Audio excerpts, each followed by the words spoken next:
For 5 minutes? Okay, well, thank you very much for coming. The Comprehensive Peace Agreement of 2005 provides for a referendum, of course, on South Sudan's future. All who have followed Sudan's post-independence history, with so much loss of innocent lives and suffering, must hope that the vote beginning in 2 days will go peacefully. President al-Bashir is to be complimented, and I must say that's the first time I've done that, for promising in Juba this week that he will respect the referendum regardless of the result and help build a brotherly nation if Southerners vote for independence. All friends of Sudan anywhere in the world can only hope that he will carry through with this unexpected commitment. It is, however, deeply troubling that the violence in Darfur, Ottawa, is worsening in the run-up to the voting in the South. The major hazards of the vote in the South were set out by one of the New York Times' most discerning writers, Nicholas Kristof, on September 29th of 2010. Let me refer only to some of his possible scenarios after the vote are counted. This is Kristof. Bashir might denounce the vote, saying it was illegal, tainted by violence and fraud, and invalid because the turnout fell below the 60% threshold required. Quote, tribal militias from the north later sweep through South Sudan villages, killing and raping inhabitants and driving them south. Sudan's president dispatches armed forces to seize the oil wells in the south. Kristof went on, quote, with hundreds of thousands of people fleeing the attacks, South Sudan collapses into chaos. How can these people think they can run a country, asks Mr. Bashir. He calls for, quote, peaceful negotiation with our brothers to resolve these problems and restore unity. Warfare ripples through the Nuba Mountains and then Darfur as well. Militias now cover up massacres by hiding bodies. Kristof, quote, I fear we're on a track towards Sudan becoming the world's bloodiest war in 2011. The Obama administration is belatedly now heavily engaged in Sudan. The carrots being offered to Khartoum by Mr. Obama are juicy and smart, but there's a fatal flaw. I see no evidence of serious sticks. Put yourself in President Bashir's shoes. It may still be in his interest to plan a genocidal strategy in the coming months, if that will enable him to keep the oil. Even privately, we haven't laid out strong enough disincentives.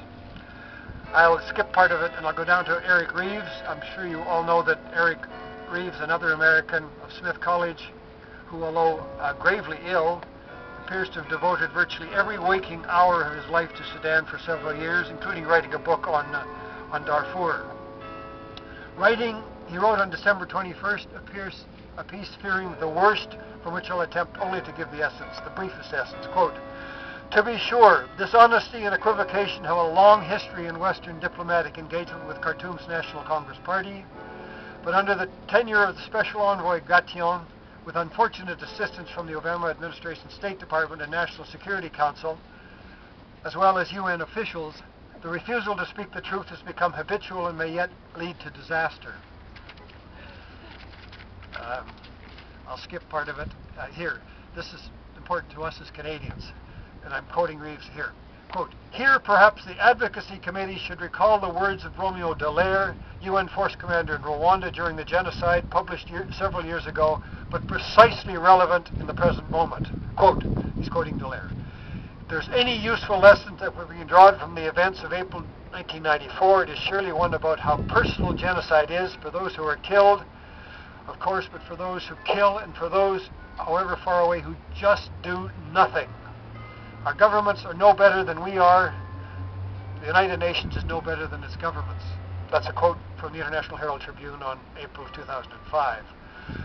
Friends of Sudan Canada, of which I assume most of us here today are supporters, September 19th, 2010, an open letter to all our members of Parliament drafted by the Friends of Sudan Canada said in part, and I quote, we recommend that the Prime Minister urge in the strongest possible terms that internally displaced IDPs, Southern Sudanese living in the north, be repatriated with the assistance of the UNHCR and other agencies, and that the Sudan Referendum Commission recognize the voting rights of the Sudanese refugee diaspora, dual citizens living in Canada and the US, by opening outside country vote centers in major cities. And in fact, I read in the paper today that something like 12,000 people a day have been coming to the south from the north without incident. Is that correct?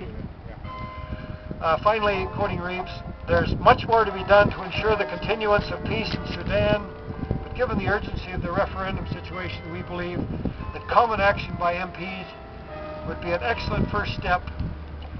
Therefore, there's urgency for a special envoy to represent Canada's interests in Sudan in the referendum. We look forward to hearing your voice in the House on this subject. Finally, and in conclusion, with the South Sudanese highly likely to vote for independence, Canada and other nations should be positioning ourselves for a major crisis now, and we all hope that that does not happen.